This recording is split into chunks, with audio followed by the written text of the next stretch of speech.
I've wanted to cosplay at a con for the longest time, but with no car and EUIC on the other side of the country, I thought, what about if instead of cosplaying as a trainer or a Pokemon, I cosplay as a trainer with a Pokemon? This started as a glorified pan and tilt mechanism, and to be honest, it didn't end too far away from that either. Hey, how's it going? So, today's plan is to take everything off of this, or more so the Arduino IDE, and put it on an Arduino Nano. And also, I was thinking last night, I've been taking apart one of these, which is a little, you know, the little things. And I was thinking, I was like, it'd be cool if the Gimmighoul were able to do a little happy dance. So I was like, yeah, just a little. So I was thinking, if I were to take one of these motors, I've got one just here that I can just plug directly in as well. If I were to take that and then like attach like a flywheel with an offset onto it, if that's hanging down and the flywheel is spinning around, if it spins fast enough, hopefully that's enough to... Turns out they already sell those. They're called vibration motors, and with 5 of them in hand, I looked for a way to control them with the Arduino. Oh my god. What doing? Oh, I woke up this morning and I wanted to get all of this working on this. It's not working yet, it's not even wired because I need to solder header pins to this bit. We all know how much I love soldering, yeah. I wouldn't get too close to my solder, or have I already bridged that? While I'm struggling away with that, let's talk about what's under the hood. The brains of the operation are an Arduino Nano that controls 2 servo motors via digital pins 9 and 10. They control the X and Y axes, but for ease, we're just going to call them pan and tilt. Then we have a vibration motor being controlled by a PN2222 transistor. That has its base pin connected to the digital pin of the Arduino. The transistor acts like a switch, letting current flow in and out of the motor based on an analog signal. The analog signal comes from the Wii nunchucks. I feed it through an Adafruit Wii nunchuck breakout adapter that we have connected to voltage in, ground, and analog pins 4 and 5. Then everything else gets connected to the power rails, including the ground of the Arduino and a 5-volt power supply. Once you've done that, you ask a friend or stranger on the internet to help you write some Arduino code. So what is happening?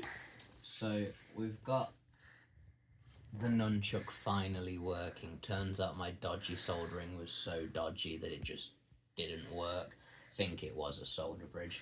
Either way, we've got it working now. The trouble is, I've mapped the wrong input to the servers. I've mapped the gyro, and it's also limited something fierce as well. And also the buttons as well. So the 2 things that I don't need to map to the servo, I'm mapped to the servos. Are you built on dodgy wiring, buddy? Yes, you are. Yes, you are. So yeah, we'll just change this round. This is code actually from Instructables. I'll put it in the description.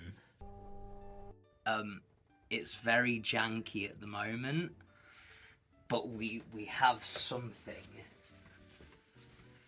Oh, it's so incredibly janky at the moment.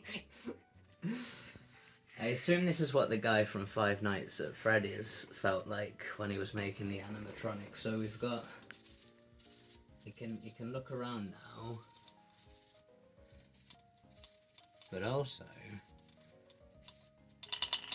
Oh! Just... So I need to make it so it doesn't hit. So that's what I did in Blender. Rather than the makeshift vibration motor jetpack, I created a mount on his base that also gave him a little wagging tail. Oh, hello there.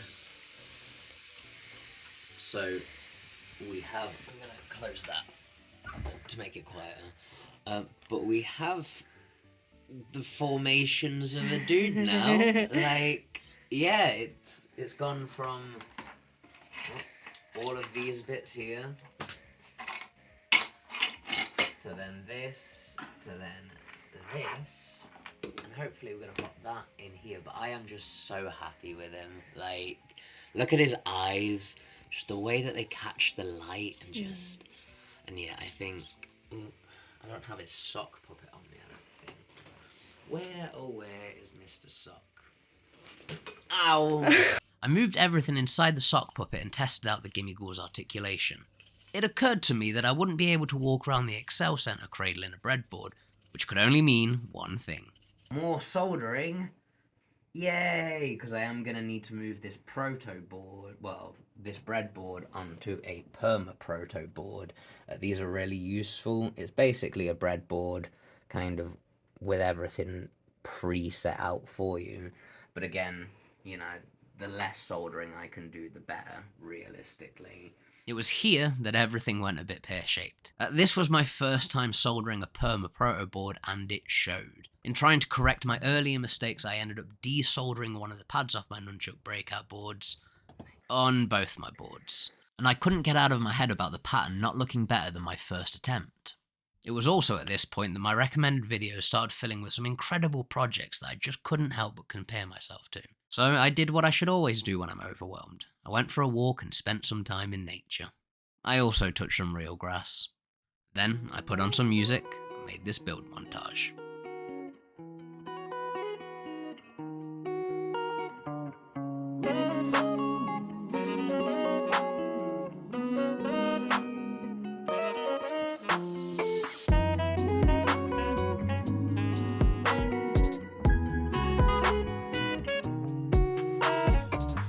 Now feels like a great time to mention that all of the project files are available from the links in the description. That includes STLs, wiring diagrams, parts lists, Arduino code, and even fabric patterns. I think it'd be great to see loads of Gimmighouls at World, but also let me know in the comments who you think would make the perfect partner Pokemon puppet.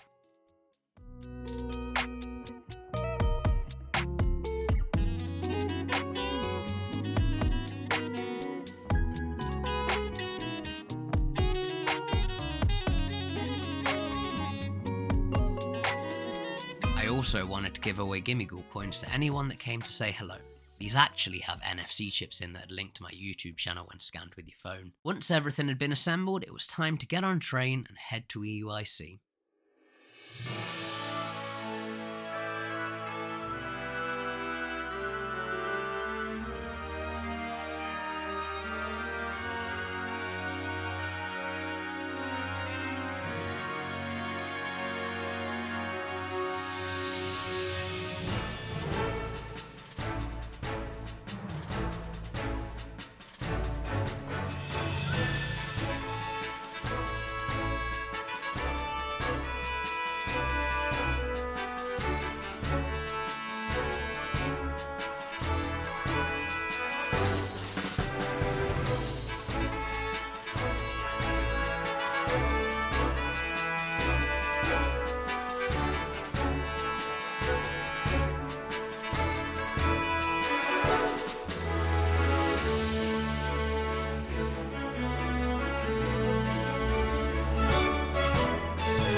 We had the best time at EUIC, and a huge thank you to anyone that came to say hello. I think our favourite part of EUIC was meeting all of the friendly faces. A big thank you to Lottimon for all of the help in filming this video, and if you have enjoyed today, please feel free to subscribe